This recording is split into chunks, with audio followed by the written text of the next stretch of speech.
முதல் திருமுறை விண்ணப்ப கலிவெண்பா 291வது கண்ணியிலிருந்து நம்ம பார்க்க போகிறோம்.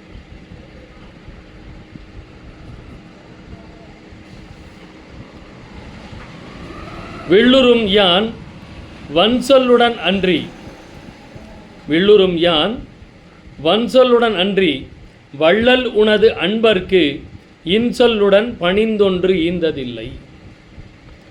நம்மளை பற்றி அப்படியே சொல்கிறது.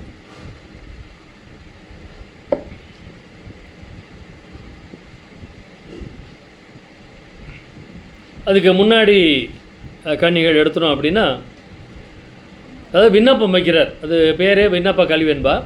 அதில் வள்ளல் பெருமான் விண்ணப்பம் வைக்கிறார் இறைவன்கிட்ட. அந்தனவென் நீருடையாய் யாருடைய நீன்முடையாய் நேடறிய வீருடையாய் நிந்தனக்கோர் விண்ணப்பம் அப்படின்னு இறைவன்கிட்ட நம்ம விண்ணப்பம் வைக்கணும். ஸோ அந்த விண்ணப்பத்தை வள்ளல் பெருமான் வைக்கிறார்.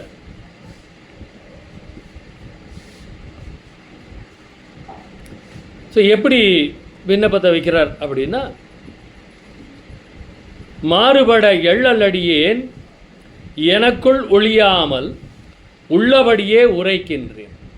இந்த ஒரு வரி நம்மளால் கடைபிடிக்க முடியுமான்னு பார்க்கணும்.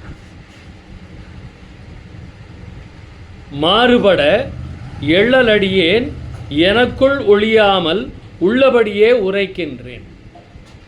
நம்ம இறைவன்கிட்ட கூட உள்ளபடியே உரைக்கிறது கிடையாது. நம்ம மற்றவங்க எல்லாருக்கிட்டையும் என்ன நினைக்கிறோமோ அதை பற்றி பேசுகிறோமா? பேசுகிறது இல்லை. ஆனால் இறைவன்கிட்டையாவது நம்ம என்ன நினைக்கிறோமோ அதை பேசுகிறோமா? யோசிச்சு பார்க்கணும்.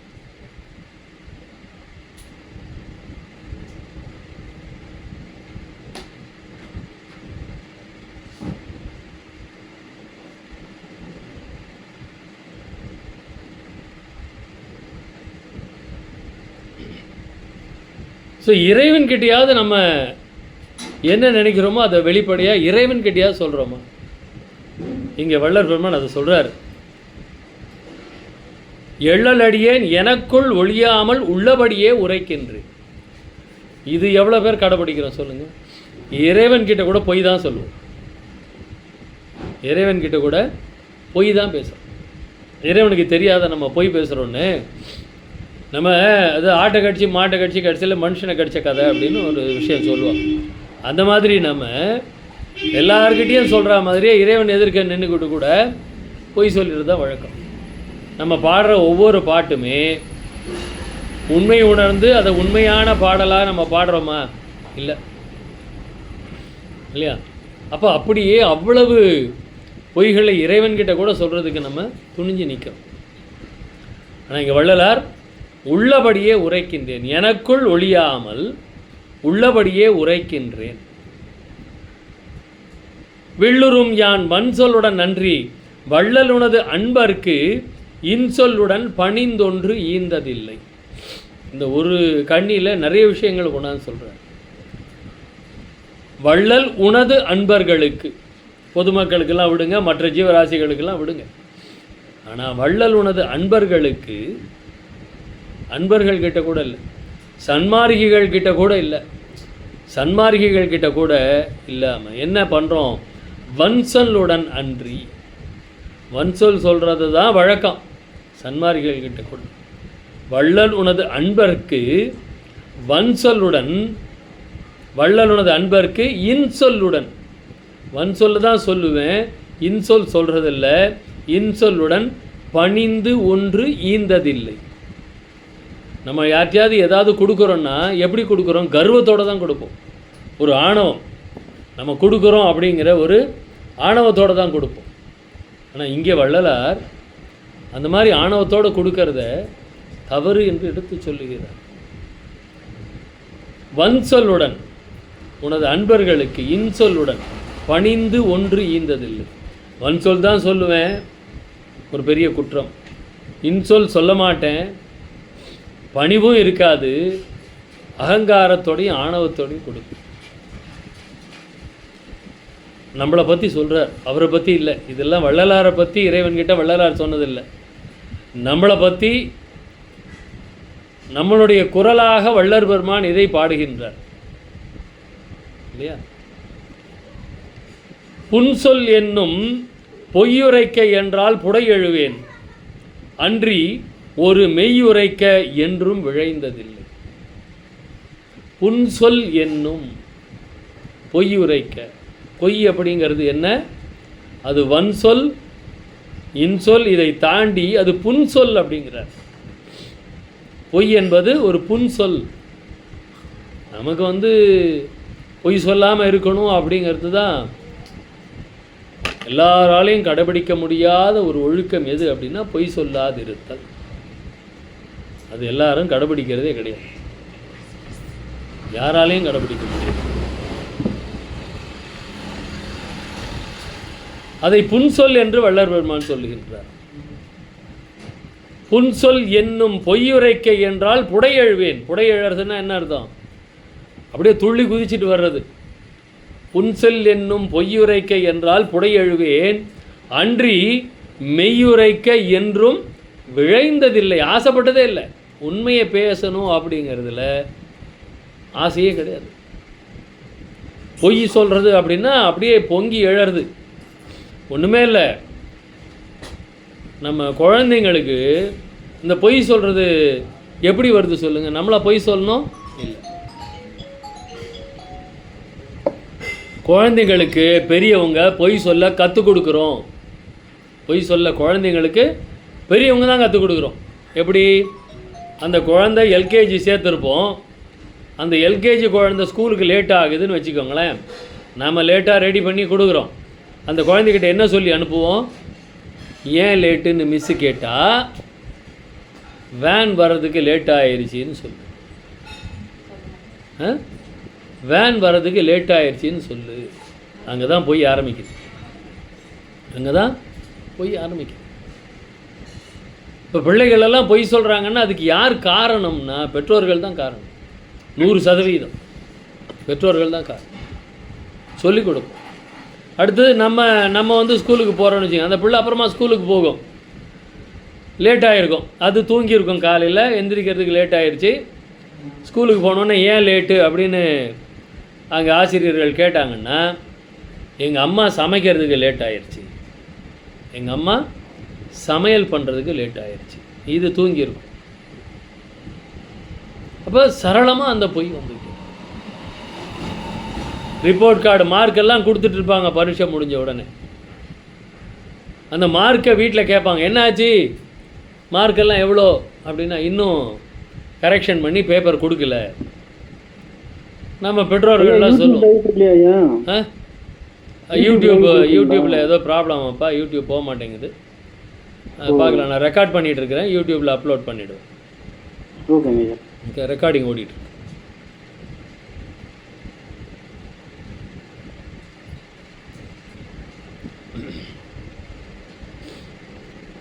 அப்போ மார்க் இன்னும் வரலை அப்படின்னு சொல்லுவோம். அவங்க ஸ்கூலில் முதல் ஒர்க்கிங் டேலே எல்லா மார்க்கையும் கொடுத்துருவாங்க. நம்ம வீட்டில் ஒரு வாரம் அந்த ரிப்போர்ட் கார்டு வர வரைக்கும் எவ்வளோ நாள் தள்ளி போட முடியுமோ அவ்வளோ நாள் தள்ளி போடுவோம். ஏன்னா வீட்டில் மார்க்கை சொன்னால் என்ன ஆகும், அந்த ஒரு வாரத்தோட சந்தோஷம் போயிடும். சரி, ரிப்போர்ட் கார்டு வர வரைக்கும் தள்ளி போடலாம் அப்படின்னு அதை தள்ளி போட்டுக்கிட்டே இருக்கும். அப்போ அந்த பொய் எங்கேருந்து ஆரம்பித்தது? நாம் சொல்லி கொடுத்தது தான் இல்லையா? அப்புறம் ஏன்டா பொய் சொல்கிறேன்னு அடிக்கிறது இல்லையா? அப்போ நம்ம தான் சொல்லிக் கொடுத்தோம். பொய் என்பது முதல்ல நம்ம தான் சொல்லிக் கொடுத்தோம். அதே மாதிரி இரக்க குணம் இல்லாமல் இருக்கிறதுக்கும் நம்ம தான் சொல்லிக் கொடுக்குறோம். 2 பிஸ்கெட் கொடுத்துருப்போம் குழந்தைக்கு, சாப்பிட்டுட்டே இருக்கோம். பக்கத்து வீட்டு குழந்தை வரா மாதிரி இருக்குன்னு வச்சு, டேய் அவன் வரப்போகிறான், சீக்கிரமாக சாப்பிட்டுடு. அவன் அவனுக்கு வேறு கொடுக்கணும், சீக்கிரமாக சாப்பிட்ரு. இல்லாட்டி அவன் போனதுக்கப்புறமா நான் அவனுக்கு கொடுக்குறேன்னு அதை பிடிங்கி உள்ளே வச்சுருவோம்.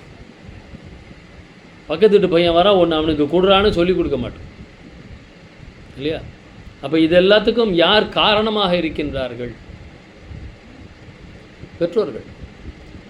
பிள்ளைங்க வளருது அப்படின்னா அதுக்கு சரியாக வளருது அப்படின்னாலும் அதுக்கு பெற்றோர்கள் தான் காரணம்.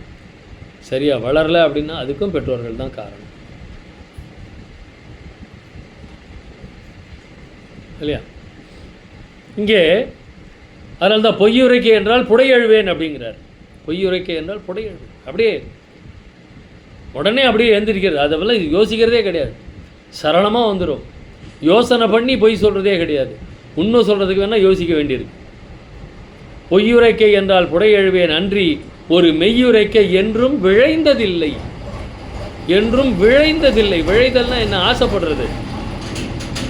உண்மையை சொல்கிறதுக்கு ஆசைப்பட்டதே இல்லைங்கிறார். நம்ம எல்லாரும் உண்மை தான் பேசுவோம் அப்படின்னு ஒரு முடிவு எடுக்கலாமா?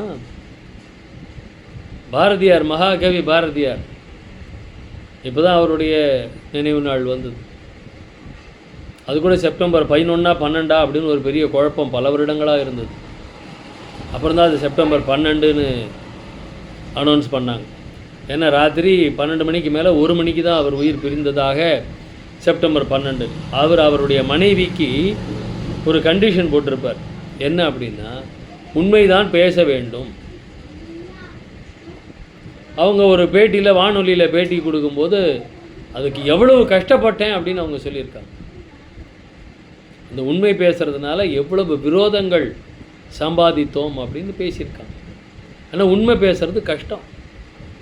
இங்கே மெய்யுரைக்கை என்றும் விழைந்ததில்லை. இந்த வார்த்தைகள் தான் அதனுடைய ஆழம் பாருங்கள். நான் உண்மை பேசினதில்லைன்னா வேற விஷயம், உண்மை பேசுவதற்கு ஆசைப்பட்டதில்லைங்கிறார். மெய்யுரைக்கை என்றும் விழைந்ததில்லை. வையகத்தில் பொல்லா விரதத்தை போற்றி உவந்து உண்பதல்லால் கொல்லா விரதத்தை கொண்டதில்லை. வையகத்தில், இந்த மண் உலகத்தில் பொல்லா விரதத்தை போற்றி உவந்து உண்பதல்ல. பொல்லா விரதம் எது? பொல்லாத விரதம். இந்த சாமிக்கு போய் சுருட்டு படைக்கிறது, பலியிட்டு அதை சமைச்சு சாமிக்கு படைக்கிறது, அதை அவங்க படைச்சிட்டு அந்த பூஜை பண்ணிவிட்டு அப்புறம் அதை எடுத்து திங்கிறது. காலையிலேருந்து சாப்பிட மாட்டாங்க, அதுக்கப்புறமா அதை சாப்பிடுவோம். அது பொல்லா விரதம் அப்படிங்கிறார். அது ஆக்சுவலாக விரதம் கிடையாது, அது பொல்லாத விரதம், தேவையில்லாத விரதம் இல்லையா? பொல்லா விரதத்தை போற்றி உவந்து உண்பதல்லால், அந்த பொல்லாத விரதத்தை அதை போற்றி அதை வேற புகழ்ந்து சொல்லி உவந்து உண்பதல்லால், உவந்துன்னா ஆசைப்பட்டு, உவந்து உண்பதல்லால் கொல்லா விரதத்தை கொண்டதில்லை. கொல்லாத விரதம். விரதம்னு நம்ம சன்மார்க்கிகள் இருக்கணும்னா திங்காத விரதம் சொல்லலை வள்ளலார். ஐயா விரதம் இருக்க சொல்லியிருக்காரா என்னைக்காவது? நிறைய பேர் இருப்பாங்க, குருவார விரதம் அப்படின்னு வியாழக்கிழமை விரதம் இருப்பாங்க, பூசத்துக்கு விரதம் இருப்பாங்க, பௌர்ணமிக்கு விரதம் இருப்பாங்க. வள்ளர் பெருமான் விரதம் இருக்கவே சொல்லலை. அதுக்காக 3 வேளை சாப்பிடணும்னு சொல்லலை. என்ன சொல்லியிருக்காரு? நம்மளாம் எத்தனை வேளை சாப்பிடணும்?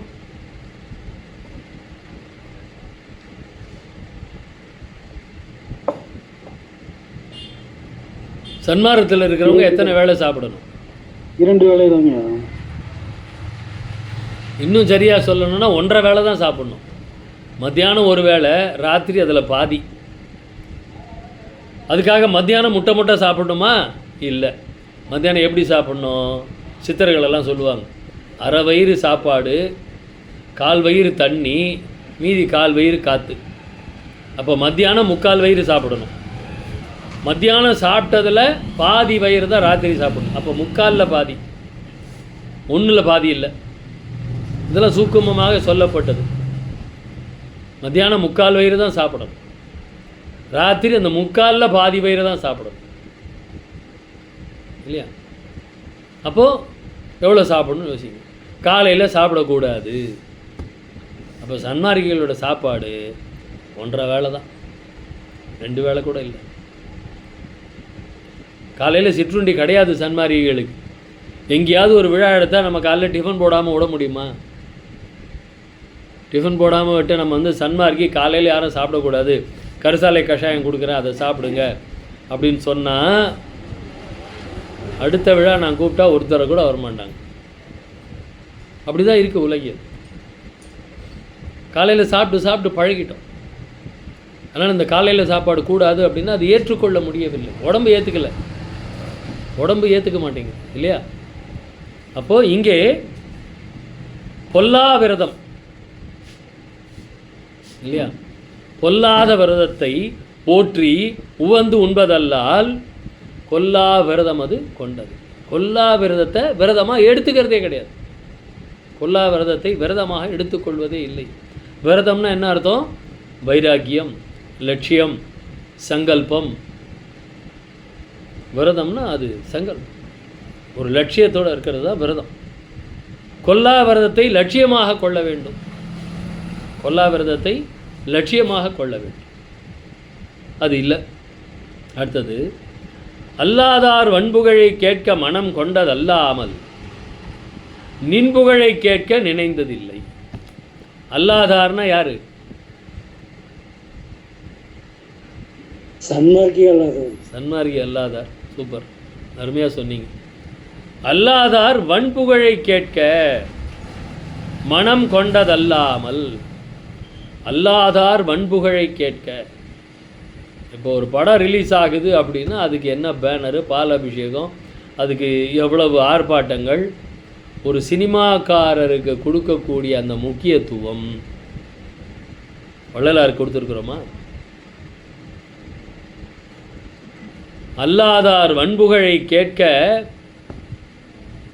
மனம் கொண்டதல்லாமல் நின் புகழை கேட்க நினைந்ததில்லை. இறைவனுடைய புகழை கேட்கறதுக்கு நினைக்கிறதே கிடையாது, இல்லையா? மற்றவங்க புகழை உட்காந்துக்கிட்டு அப்படி பேசுறது.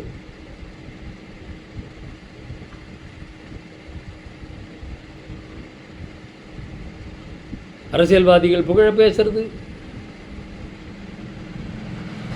சினிமாக்காரங்களோட புகழ பேசுறது, வீணா போன புகழெல்லாம் பேசிட்டு உட்காந்துருப்போம். இறைவனுடைய புகழை பேச நின் புகழை கேட்க நினைந்ததில்லை. கேட்க கூட நமக்கு ஆசைப்படுறதில்லை, நினைக்கிறதே இல்லை. இறைவனுடைய புகழை கேட்பதற்கு கூட நாம் நினைக்கிறது இல்லை. வன்பு கொண்டே இன்னடிக்கு நுண்ணிடையார்க்கு ஏவல் புரிந்தேன் அல்லது உன் பொன்னடிக்கு தொண்டு புரிந்ததில்லை. இது ரொம்ப கேவலமாக திட்டியிருக்கார். வன்பு கொண்டே, வன்புன்னா என்ன? மனசில் விகற்பங்கள். வன்பு கொண்டே இன்னடிக்கு நுண்ணிடையார்க்கு. யாரு நுண்ணிடையார்க்குன்னா என்ன அர்த்தம்? அந்த இடத்துல யாரு நுண்ணிடை? யாருக்கு இருக்கும்? கொடியடை யாருக்கு இருக்கும்? பெண்களுக்கு. வன்பு கொண்டே இன்னடிக்கு நுண்ணிடையார்க்கு ஏவல் புரிந்தேன் அல்லது, அந்த பெண்களுடைய அந்த இணையான அடிகளுக்கு ஏவல் புரியறதேன், அவங்களுக்கு நான் வேலை செஞ்சேனே. அல்லது வன்பு கொண்டே இன்னடிக்கு நுண்ணிடையார்க்கு ஏவல் புரிந்தேன் அல்லது உன் பொன்னடிக்கு தொண்டு புரிந்ததில்லை. இறைவனுடைய பொன்னடிக்கு தொண்டு புரிந்ததில்லை. பொம்பளைங்க யாராவது ஏதாவது சொன்னால் உடனே ஓடி போய் வேலை செய்கிறது.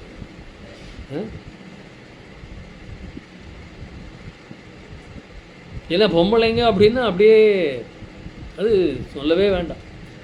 அவங்களுக்கு ஏவல் புரிந்தே நல்லது. அவங்க சொன்ன வேலையை, காலால் இட்ட வேலையை தலையால் செய்வது. ஒரு பொண்ணு ஏதாவது கேட்டுடுச்சு அப்படின்னா அவ்வளோதான். இதோ உங்களுக்கு செய்யாமல் யாருக்கு செய்ய போகிறேன்? அதை விட எனக்கு என்ன பெரிய வேலை? இதோ வந்துட்டேன். வீட்டில் அம்மா வந்து கடைக்கு போக சொல்லியிருப்பாங்க. இருமா போகிறேன், என்னம்மா அவசரம், நை நை நை நை உயிர் சேர் எடுக்கிறிய அப்படின்னு அம்மா கிட்ட பேசிகிட்டே இருக்க வேண்டிய. பக்கத்து வீட்டு பொண்ணு, என்னை கொஞ்சம் காலேஜில் ட்ராப் பண்ண முடியுமா? இதோ வந்துட்டேன் அப்படின்னு ஓடுறது. டேய் கொஞ்சம் சாமிக்கு பூவெல்லாம் பறிச்சிட்டு வாடா, குளிச்சுட்டு போய் பறிச்சிட்டு வாடா. மா இந்த வேலையில் எங்கிட்ட சொல்லாத. ஏதோ நீ பூஜை பண்ணுற, ஏதோ பண்ணுறியா, நீ பண்ணிக்கோ. இதெல்லாம் என்ன இழுக்காத, இதிலெல்லாம் என்ன இழுக்காது. ஆனால் பக்கத்து வீட்டு பொண்ணு எதாவது கேட்டால் ஓடுறது. இது இயல்பாக நடக்கிறது. அதை தான் வள்ளல் பெருமாள் சொல்ல, நடக்காததெல்லாம் இவர் சொல்லவே இல்லை. வன்பு கொண்டே இன்னடிக்கு நுண்ணிடையார்க்கு ஏவல் புரிந்தேன் அல்லது உன் பொன்னடிக்கு தொண்டு புரிந்ததில்லை. அப்படியே நம்மளை படம் பிடிச்சி போடுற. பண்ணுகின்ற செக்குற்ற எள்ளனவே சிந்தை நசிந்தேன் அல்லது உன் முக்குற்றம் தன்னை முறித்ததில்லை. இந்த செக்கில் எள்ளு மாடிச்சுன்னா என்ன ஆகும்? செக்கில் எள்ளு போட்டால் நல்லா அரைஞ்சி எண்ணெயாக வெளியே வந்துடும், நல்லா அரைப்படும். பண்ணுகின்ற செக்குற்ற எள்ளனவே சிந்தை நசிந்தேன் அல்லது. அது எப்படி நசுக்கூட்டு செக்கில் எள்ளு போட்டு எப்படி நசுங்கி போகுது இல்லையா, அந்த மாதிரி இந்த சிந்தை நசிந்துன்னா என்ன, வீணா போச்சு. எண்ணங்கள் தூய்மையாக இல்லை, எண்ணங்கள் தூய்மையாக இல்லை. சிந்தை நசிந்தேன் அல்லது முக்குற்றம் தன்னை முறித்ததில்லை. முக்குற்றம் என்ன? முக்கியமான 3 குற்றங்கள் எது?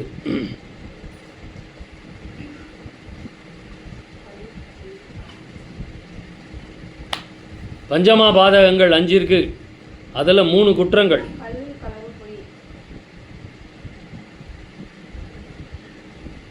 கள், களவு, காமம். இதுதான் ரொம்ப முக்கியமான 3 குற்றங்கள். முக்குற்றம் தன்னை முறித்ததில்லை.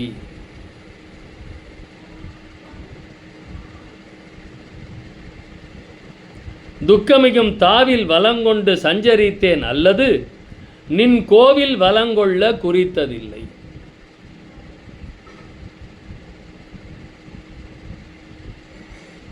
துக்கமிகும் தாவில் வலங்கொண்டு சஞ்சரித்தேன். துக்கமிகும் தாவில்னா என்ன சொல்லுங்க? தாவில்னா என்ன தெரியுங்களா? வீடோட முற்றம். அந்த காலத்துலலாம் முத்தம் கட்டியிருப்பாங்க. மேலேருந்து தண்ணி வந்தால் அது அப்படியே விழுவும். மேலே மட்டும் ஓப்பனாக இருக்கும், நடுவில் ஓப்பனாக இருக்கும். அதை சுற்றி தான் அவங்களுடைய ரூமெல்லாம் இருக்கும். அதுக்கு பேர் முத்தம்னு பேர். அதுதான் தாவில்னு இங்கே கொடுக்குறாங்க. அந்த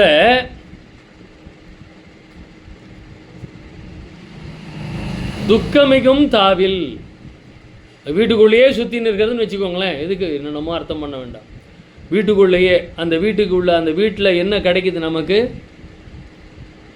துக்கம் அதிகமாகி கொண்டே இருக்கும். துக்கம் மிகும் தாவில், துக்கத்தை அதிகமாக கொடுக்கக்கூடிய அந்த தா என்கின்ற அந்த தாவில் வலங்கொண்டு சஞ்சரித்தேன். அதையே சுற்றி சுற்றி வருது. வீட்டுக்குள்ளறையே கதியாக கிடக்கிறது. வீட்டுக்குள்ளறையே அது வீடுன்னா இந்த வீடு இல்லை, மொத்தமாக இந்த உலகியல் என்கின்ற அந்த வீடு. துக்கமிகும் என்ன? உலகியல் என்ன கிடைக்கும் நமக்கு? துக்கம்தான் கிடைக்கும். நெஞ்சருவத்தில் கூட நம்ம பார்த்தோம். அப்போ இந்த உலகியலில் நமக்கு மிஞ்சறது என்ன? துக்கம். அதாவது நம்மளுடைய அந்த எண்டு பாயிண்ட். ரொம்ப சந்தோஷமாக ஆரம்பித்து ஒரு விஷயத்தை பண்ணிகிட்டே போவோம், கடைசியில் அது துக்கமாக முடியும். நல்லா இருக்குதுன்னு சாப்பிட்டுக்கிட்டே இருந்தால் அது எதில் போய் முடியும்? வயிற்று வலியில் போய் முடியும் இல்லையா? அப்போ எங்கே சந்தோஷத்தில் ஆரம்பித்து துக்கத்தில் முடியும். இந்த மதுவுக்கு விளக்கம் சொல்லுவாங்க. மது அப்படின்னு அதுக்கு ஏன் பேர் வச்சாங்க அப்படின்னா, மகிழ்ச்சியில் ஆரம்பித்து துக்கத்தில் முடிவது, அதுதான் மது. அது மாதிரி தான் இங்கேயும் நம்மளுடைய எல்லா உலகியல் செயல்பாடுகளும் மகிழ்ச்சியில் தொடங்கி துக்கத்தில் முடியும். குழந்தை பிறந்தா மகிழ்ச்சி, பிறப்பு என்பது மகிழ்ச்சி. அது எங்கே போய் முடியுது? இறப்பில் முடியுது. அது துக்கம். மகிழ்ச்சியில் தொடங்கி துக்கத்தில் முடிகிறது. அப்போ அதிலிருந்து நம்ம வெளியில் வரணும். என்ன பண்ணணும்? மகிழ்ச்சியில் தொடங்கி மகிழ்ச்சியில் வாழ்ந்து மகிழ்ச்சியோடு இருக்கணும். அதுதான் பேரின்ப பெருவாழ்வுன்னு ஐயா சொல்கிறார். பேரின்ப பெருவாழ்வு, அதுதான் சன்மார்க்கத்தின் முடிந்த முடிவு. எக்காலத்தும் எவ்விடத்தும் எத்துணையும் தடைபடாத பேரின்ப சித்தி பெருவாழ்வு. சரிங்களா? அப்போ இங்கே துக்கமிகும் தாவில் வலங்கொண்டு சஞ்சரித்தேன் அல்லது நின் கோவில் வலங்கொள்ள குறித்ததில்லை. கோயிலை போய் சுற்றி வரலாமான்னா இல்லை, வீட்டையே சுற்றி சுற்றி வர்றது. கோயிலை சுற்றி வந்தால் புண்ணியமாவது கிடைக்கும். இந்த வாக்கிங் போகிறாங்க பாருங்களேன், அவங்களெல்லாம் நிப்பாட்டி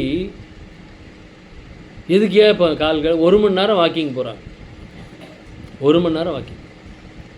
அது அப்படியே இந்த ரோட்டில் போகாமல் பார்க்கில் போகாமல் இந்த கோயிலில் போங்களேன் வாக்கிங்னு சொல்லுவேன் நான். பக்கத்தில் ஏதாவது ஒரு கோயில் இருக்கும், அந்த கோயிலுக்கு போய் அந்த கோயிலை சுற்றி வாங்க, 1 மணி நேரம் சுற்றி வாங்க. உடம்பும் குறையும், சுகர் ப்ராப்ளம் இருந்தால் அதுவும் சரியாகும், கோயிலை சுற்றி வந்த புண்ணியமும் கிடைக்கும். அந்த மாதிரி சுற்றி வரும்போது தயவு செஞ்சு வீட்டில் மொபைலை வச்சுட்டு போயிடும். கோயிலை சுற்றி வரும்போது கூட மொபைல், அப்போ கூட யார்கிட்ட பேசிகிட்டே கோயிலை சுற்றி. இந்த கோயிலில் நிறைய இடங்களில் பார்த்தீங்கன்னா இந்த வழிபாடு பண்ணும்போது யார் கையும் இப்படி இருக்கிறது இல்லை. எல்லார் கையும் எப்படி இருக்கும் சொல்லுங்கள்? இப்படி இருக்கும். வழிபாடு நடக்கும்போது கூட அதை வீடியோ எடுத்துகிட்டு உட்காண்டிருக்கான். கேட்டால் வீட்டில் இருக்கிறவங்களுக்கு காமிக்கிறது, நேரடி ஒளிபரப்பு நடந்துக்கிட்டு இருக்கும். இல்லை அதை ரெக்கார்ட் பண்ணுறது எதுக்கு? அதுக்கப்புறம் வாட்ஸ்அப்பில் ஃபேஸ்புக்கிலலாம் போடுறதுக்கு, ஸ்டேட்டஸில் போடுறதுக்கு. அங்கே வழிபாடு நடக்குது, ப்ரேயர் பண்ணுவோம், வழிபாடு பண்ணுவோம், கடவுளை வணங்குவோன்ற எண்ணம் கிடையாது. என்ன பண்ணுறது அந்த மாதிரி ஆட்கள்லாம்? அதான் இங்கே கொடுக்குறாரு, நின் கோயில் வளங்கொள்ள குறித்ததில்லை. கோயிலுக்கு போய் சங்கத்தில் கூட பார்க்கலாம். நீங்கள் வடலூர் பூசத்துக்கு போகிறீங்க, அங்கே அந்த ஜோதி தரிசனத்தை மறைக்கிறது எது தெரியுமா? செல்ஃபோன் தான். ஜோதி தரிசனத்தை மறைக்கிறது செல்ஃபோன் தான். இவனுக்கே எட்டாது, ஃபோனை இப்படி மேலே பிடிச்சிப்பான். அந்த ஃபோன் கேமரா வழியாக ஜோதி தரிசனத்தை பார்க்குறது. பின்னாடி இருக்கிற எல்லாருக்கும் அந்த ஃபோன் தான் தெரியும், ஜோதி தரிசனம் தெரியாது. அப்படி தான் இன்றைக்கி வாழ்க்கை அப்படி தான் இருக்குது நம்மளுடைய பக்தியெல்லாம். இங்கே பாருங்கள், வீட்டை சுற்றி வருவேன், ஆனால் உன் கோயிலை சுற்றுறதுக்கு எனக்கு எண்ணம் கிடையாதுங்கிறார். துக்கமிகும் தாவில் வளங்கொண்டு, அது பாருங்கள், துக்கத்தை கொடுக்கக்கூடியதுங்கிறார். துக்கமிகும் தாவில் வளங்கொண்டு சஞ்சரித்தேன் அல்லது நின் கோயில் வளங்கொள்ள குறித்ததில்லை. பூவுலகில் வன்னிதியோர் முன்கூப்பி வாழ்த்தினேன் அன்றி உந்தன் சந்நிதியில் கைகூப்பி தாழ்ந்ததில்லை. பூவுலகில், இந்த பூலோகத்தில் வன்னிதியோர் முன்கூப்பி, வன்னிதியோர், நிதியோர்னா என்ன? பணக்காரன். வன்னிதியோர்னா என்ன? தவறான வழியில் பணம் சம்பாதிச்சவன். எப்படி சொல்கிறார் பாருங்க. வன்னிதியோர், தவறான வழியில் பணம் சம்பாதி வச்சவன் முன்னாடி, அவன் முன்னாடி கையை கூப்பி அவனை வாழ்த்தினே நன்றி. தவறான முறையில் பணம் சம்பாதிக்கிறதுனா என்ன? சாராயம் விற்று சம்பாதிக்கிறதுன்னு வச்சுக்கோங்களேன். நம்ம கண் எதிர்க்க இருக்குது, பார்த்துக்கிட்டே இருக்கிறோம். அந்த சாராய கடைக்காரன்ட்ட போயிட்டு, ஐயா வணக்கம், எப்படிங்க இருக்கீங்க? எப்படி இருக்குது அது? அவன் எப்படி பணம் சம்பாதிக்கிறான்? ரொம்ப அழகாக வள்ளல் பெருமான் இதெல்லாம் எடுத்து சொல்கிறார். பூவிலகில் வன்னிதியோர் முன் கூப்பி வாழ்த்தினேன் அன்றி உந்தன் சந்நிதியில். இறைவனுடைய சந்நிதிக்கு போய் கை கூப்பி வணங்குறதே கிடையாது. அங்கே போயிட்டு இப்படி பார்க்குறது. இறைவனுக்கு என்ன அலங்காரம் பண்ணியிருக்காங்க, அந்த பூஜாரிக்கு எவ்வளோ வருமானம் வருது, அங்கே வம்பு உள்ள சந்நிதி கருவறைக்கு பக்கத்தில் போனால் கூட இந்த மொபைலை தான் வச்சுக்கிட்டு வாழ்ந்துட்டுருக்கிறான். பூவுலகில் வன்னிதியோர் முன்கூப்பி வாழ்த்தினே நன்றி உந்தன் சந்நிதியில் கைகூப்பி தாழ்ந்ததில்லை. அது இறைவனை எப்படி வணங்கணும்னு சொல்கிறார் பாருங்க. ஐயா சொல்கிறார், அந்த பக்தின்னு வருதுன்னா ஏன் அப்படின்னா தாழுங்குணம் உண்டாகும். இறைவனால் தான் எல்லாம் நடக்குது, நம்மளால் ஒன்றும் நடக்கலைங்கிற எண்ணம் தான் பக்தி. அப்போ என்ன ஆகும்? தாழும் குணம் உண்டாகும். அந்த காலத்திலலாம் வீடு வாசப்படி எப்படி இருக்கும்? அந்த காலத்து வாசப்படிலாம் எப்படி இருக்கும் பார்த்துருக்கீங்கல்ல? குனிஞ்சு தான் உள்ளே போகணும். நேராக போனால் மண்டையில் தான் அடி. திமுறாக நடந்தால் மண்டையில் அடி விழும். குனிஞ்சு தான் உள்ளே போகணும். இப்போ நம்ம எப்படி வைக்கிறோம்? 7 அடி 8 அடி வாசக்கால். ஏன்னா குனிய முடியாது நம்மளால், இல்லையா? அப்போ முன் கூப்பி கோவில் சந்நிதியில் கைகூப்பி தாழ்ந்ததில்லை. நம்மளை அப்படியே படம் பிடிச்சி காமிக்கிறார். நீங்கள் கோயிலில் போய் பாருங்கள் எப்படி இருக்கிறாங்க. புன்னெறி சேர் மிண்டரோடு கூடி வியந்ததல்லால் ஐயா நின் தொண்டரோடும் கூடி சூழ்ந்ததில்லை. புன்னெறி சேர் மிண்டரோடு கூடி, புன்னெறி சேர், புன்னெறியை சேர்த்து கொண்டிருக்கக்கூடிய மிண்டர்கள்னா அடியாட்கள், பலசாலிகள். பலசாலிகள் அது எப்படி? புன்னெறி சேர்ந்து இருக்கக்கூடிய பலசாலிகள் அவங்களோடு கூடி வியந்ததல்லால். டேங்கப்பா, உங்களை மாதிரி ஆச்சா? ஒரே நேரத்தில் 10 பேர் அடித்து தள்ளிட்டீங்களே, எப்படி? அது வியப்பாக அவங்கிட்ட புகழ்ந்து பேசுறது. ஆமாம், என்கிட்ட யாராவது வந்து நிற்க முடியுமா? கத்தியத்து சுழட்டினா 10 பேரும் காலி அப்படிமா. அடேங்கப்பா, என்ன தைரியம் ஐயா உங்களுக்கு! நம்ம அவனை பார்த்து அப்படி வியந்து புகழ்ந்து பேசுகிறோம். புன்னெறிசை மிண்டரோடு கூடி வியந்ததல்லால் ஐயா நின் தொண்டரோடும் கூடி சூழ்ந்ததில்லை. உன்னுடைய தொண்டரோட கூடி அவங்கள சூழ்ந்து வாழ்ந்துருக்கிறோமா? ஐயா நம்மளெல்லாம் பக்கத்துலேருந்து பார்த்து பார்த்து எழுதியிருக்கிறார்.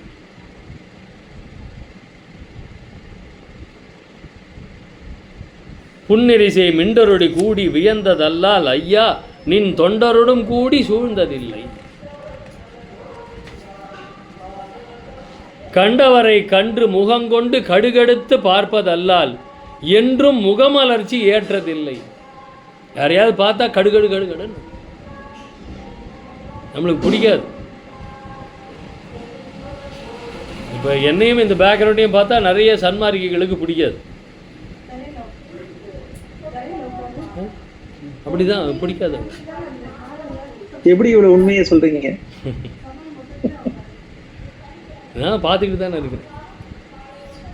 கடுகெடுத்து பார்ப்பதெல்லாம் என்றும் முகமலர்ச்சி ஏற்றதில்லை. ஐயா எப்படியா இருக்கீங்க அப்படின்னு நம்ம கேட்கறது இல்லை. என்ன இவன் என்ன அவன் ஐயாவை கும்பிடாதன்னா ஐயாவை கும்பிட்டுக்கிட்டு இருக்கிறான்.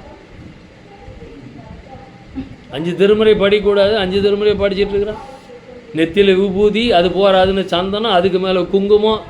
என்னையா இவன்லாம் சன்மார்க்கி, இவன்லாம் பேசுகிறத கேட்டுட்ருக்கீங்க அப்படின்னு மற்றவங்கள்ட்டலாம் ப்ராபகண்டா நடக்குது. நமக்கு அதை பற்றிலாம் கவலை இல்லை.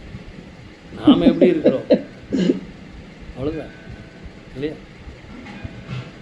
நம்மளை பார்த்தா அப்படியே மூஞ்செல்லாம் கடுகடுன்னு ஆகிடுது நிறைய பேருக்கு. நான் என்ன பண்ணுறது? நன்று பெறும் நன்னெஞ்சர் உன் சீர் நவில்வது கேட்டு கல் நெஞ்சை சற்றும் கரைத்ததில்லை. வள்ளலாருடைய பெருமையை யாராவது பேசினா அதை கேட்கும்போது நம்மளுடைய கல்லான நெஞ்சு கரைஞ்சு போகணும். ஆனால் கேட்கறது இல்லை, அப்புறம் எப்படி கரையிறது? நன்று பெறும் நன்னெஞ்சர், நன்று பெறும் நன்னெஞ்சர் உன் சீர் நவில்வது கேட்டு, வள்ளற் பெருமானுடைய சீர் பெருமையை அவங்க சொல்கிறத கேட்டு கல் நெஞ்சை சற்றும் கரைத்ததில்லை. நம்மளுடைய மனோநிலை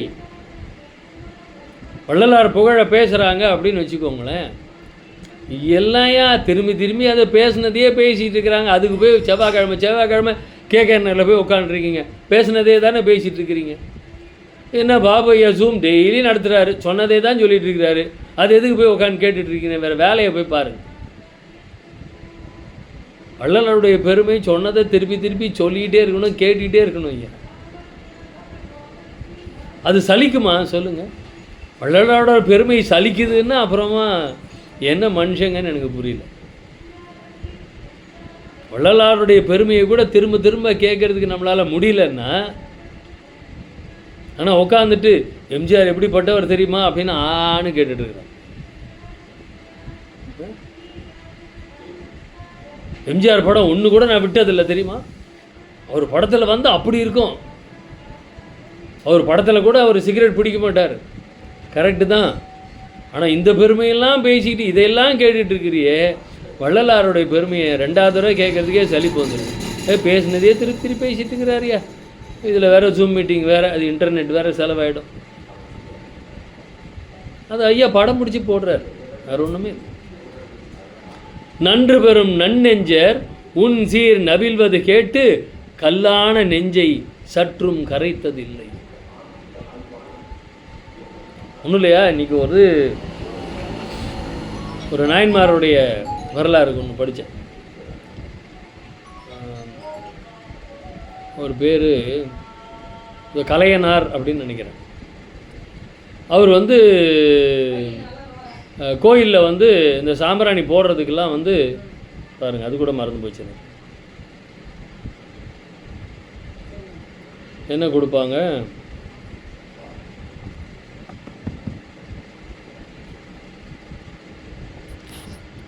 குங்கிலியம். குங்கிலியம் ஐயா தான் அனுப்பிச்சிருந்தான்னு நினைக்கிறேன் அந்த பதிவு. அந்த குங்கிலிய பொடி அது அவர் கோயிலுக்கு கொடுக்கறது வழக்கம். ஐயா நீங்கள் தானே அந்த பதிவு அனுப்பிச்சிங்க? ஆமாங்க. குங்கிலிய கலையநாயனார். குங்கிலிய கலையநாயனார். அது படிக்கும்போது கண்ணில் தண்ணி வருது. அவர் ஒன்றுமே இல்லைங்க. இந்த நாயன்மார்கள் வரலாறு, ஆழ்வார்கள் வரலாறுலாம் படிங்கன்னு நான் நிறைய தடவை சொல்லியிருக்கேன். ஏன்னா அவங்க நிறைய அப்படியே பூஜை புனஸ்காரம் என்னென்னமோ அது மாதிரிலாம் இல்லை. ஒரே ஒரு கொள்கை, உயிர் போனாலும் அந்த கொள்கையை விட மாட்டாங்க. அப்படி அவர் அந்த குங்கிலிய பொடி வாங்கி கோயிலுக்கு கொடுக்கறத கொள்கையாக வச்சிட்டு இருக்கிறார். அது கொஞ்சம் விலை உயர்ந்த விஷயம். அது அவர்கிட்ட பணம் இல்லை. அவர் வளர்த்த மாடு விற்கிறாரு, வீடு விற்கிறாரு, எல்லாத்தையும் ஒன்றுனா விற்றுக்கிட்டே போயிட்டுருக்கிறாரு. அந்த கோயில் பணி மட்டும் நிற்கலை. அதை விற்று எல்லாத்தையும் கொடுத்துக்கிட்டே இருக்கார். ரொம்ப மோசமான வறுமை. வீட்டில் சாப்பிட்றதுக்கு அரிசி இல்லை, சாப்பாடு செய்யறதுக்கு ஒரு பொருளும் இல்லை. அவருடைய துணைவியார் மனைவி தாலியை கழட்டி கொடுக்குறாங்க. இவருக்கு அடுத்த நாள் குங்குலிய பொடி வாங்கிறதுக்கு காசு இல்லை, மூழ்கிட்டு இருக்கிறார். மனைவி தாலியை கழட்டி கொடுத்து, பிள்ளைகள்லாம் பசியோடு இருக்குது, நீயும் நானும் பசியோடு இருந்தால் கூட பரவாயில்ல, பிள்ளைகளும் பசியோடு வாடிக்கிட்டு இருக்கிறாங்க, போய் இந்த தாலியை விற்றுட்டு எதையாவது வாங்கிட்டு வா அப்படின்னு கொடுக்குறாங்க. அவர் அந்த தாலியை எடுத்துகிட்டு போயிட்டே இருக்கிறாரு.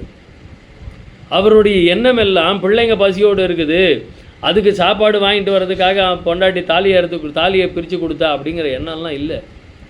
நாளைக்கு குங்குலிய பொடி வாங்கிறதுக்கு என்ன வழி யோசிச்சுட்டே போயிருக்கிறார். ஒரு வியாபாரி குங்குலிய பொடியை மூட்டையாக தூக்கிட்டு வியாபாரம் பண்ணிக்கிட்டே வர்றார். அந்த க்ஷணம் அவருக்கு ஏற்பட்ட சந்தோஷம் பாருங்க. இறைவா, உன்னுடைய கருணையே கருணை, கையில் பொண்ணையும் கொடுத்து எதிர்க்க குங்குலிய பொடியையும் கொடுத்துருக்கிறியே, உன்னுடைய கருணையே கருணை அப்படின்னு அந்த தாலியை கொடுத்து, தாலிக்கு எவ்வளவு குங்குலிய பொடி கிடைக்குமோ கொடுப்பான்னு வாங்குறார். வாங்கி எடுத்துகிட்டு கோயிலுக்கு போயிட்டார். கோயிலுக்கு போய் அதெல்லாம் கொடுத்துட்டாரு. பேசாமல் படுத்து தூங்கிட்டார். அவருக்கு வீட்டில் மனைவி பசியோடு இருக்கிறாளே, பிள்ளைங்க பசியோடு இருக்குது, அதுக்காக தானே தாலியை கொடுத்தா, அதை நம்ம வாங்கிக்கிட்டு போகலையே, அந்த எண்ணமெல்லாம் இல்லை. பிள்ளைங்க பசியோடு இருக்கிறாங்களே, பிள்ளைங்களோட எண்ணமோ மனைவியோட எண்ணமோ அவருக்கு சிந்தனையில் வரவே இல்லை. அவருக்கு வந்த சிந்தனையெல்லாம் நாளைக்கு குங்குலிய பொடி இல்லையே, அதை எப்படியாவது ஏற்பாடு செய்ய வேண்டும். கிடைச்சிது தாலி, பொன் கிடச்சிது, எதிர்க்க குங்குலிய பொடி விற்கிற வியாபாரி கிடைச்சாரு, இதை கொடுத்தாரு, அதை வாங்கினார், கோயிலுக்கு போனார், கொடுத்துட்டார், நிம்மதியாக படுத்துட்டார். வீட்டில் அந்த அம்மா வருவார் பொருள் வாங்கிட்டு வருவார், நம்ம சமைச்சு போடலான்னு உட்காந்து வரல. அவங்க பசியால் வாடி படுக்கவே படுத்துட்டாங்க.